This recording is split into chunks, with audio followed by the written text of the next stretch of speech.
First of all గుండుకు మెదడులో గుజ్జుందా లేదా అని 100 సార్లు ప్రశ్నిస్తే ఇప్పటికి ఆ ప్రశ్నకు సమాధానం రాలా. అందులో గుజ్జు లేదు కాబట్టి దిమాగ్ లేని లెక్క ఏది పడితే అది మాట్లాడుతున్నాడు. నేను స్ట్రైట్ క్వశ్చన్ స్ట్రైట్ ఆరోపణలు చేసిన. ఫేక్ యూనివర్సిటీ ఫేక్ సర్టిఫికెట్ల గురించి ముందు మాట్లాడినా, ఇప్పటివరకు దానికి సమాధానం లేదు.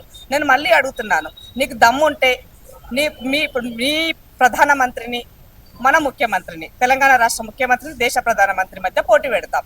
ఎవరు సర్టిఫికెట్లు ఒరిజినల్, ఎవరు ఫామ్ ఎంత గట్టిగా నింపగలుగుతారు, ఎవరు ఎంత దమ్ముతోన మీడియా ముందు ప్రెస్ మీట్ పెట్టగలుగుతారు, దీనిని పైన సవాలు విసురుతున్నాము. తను స్వీకరిస్తాడని అడుగుతున్నాను నేను.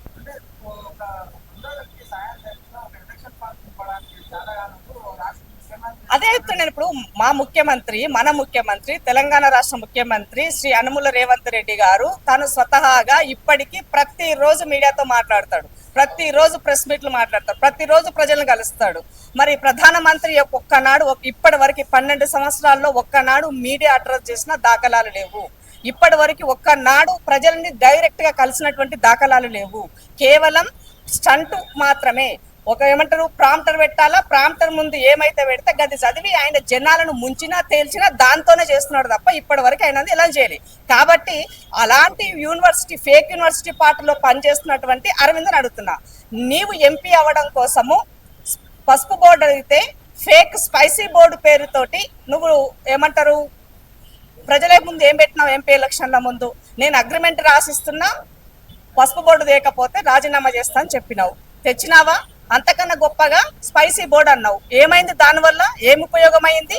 ఇవాళ మన దేశంలోనే అత్యధికంగా ఎంతో గొప్ప పేరున్నటువంటి పసుపుకి పేరుగాంచినటువంటి నిజామాబాద్ లో పండేటువంటి పసుపుకు నువ్వేం వెలగబెట్టినావు అని అడుగుతున్నావు మేము. ఇవాళ ఫేక్ యూనివర్సిటీలు చెప్పే ప్రతి అంశం నువ్వు మాట్లాడతావు. అసలు నేను స్ట్రైట్ గా అడుగుతాను, ఎంతమంది ఉద్యోగాలు కల్పించారు? యువత పట్ల మీ యొక్క ఆలోచన ఏంటి? ఇవాళ దేశంలో మురికి కూపంలో ఉన్నామని చెప్పేసి ఎవరు మాట్లాడినారు? కంగన మాట్లాడింది.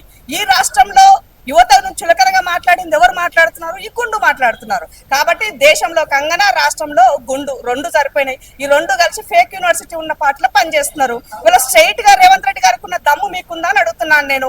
రేవంత్ రెడ్డి గారికి ఫాము నింపడము వచ్చు, ఇవాళ ప్రజల బతుకుల్లో వెలుగు నింపడము వచ్చు. నీ బతుకుకేమొచ్చురా బాబు? అబద్ధాలు చెప్పడం మాత్రమే వచ్చు. అయ్య పేరు చెప్పుకొని రాజకీయాలకు రావడమే నీకు తెలుసు. నీకు తెలిసిందల్లా ఒక్కటే, అయ్య సంపాదించిన సంపాదనతోనే రాజకీయం చేస్తావు. రేవంత్ రెడ్డి గారు ఇండిపెండెంట్ గా జెడ్పీటీసీ నుంచి ముఖ్యమంత్రి స్థాయికి 17 సంవత్సరాల్లో ఎదిగినటువంటి ఘనత రేవంత్ రెడ్డి గారి దగ్గర ఉన్నది. నీకేమున్నది అని అడుగుతున్నాను నేను.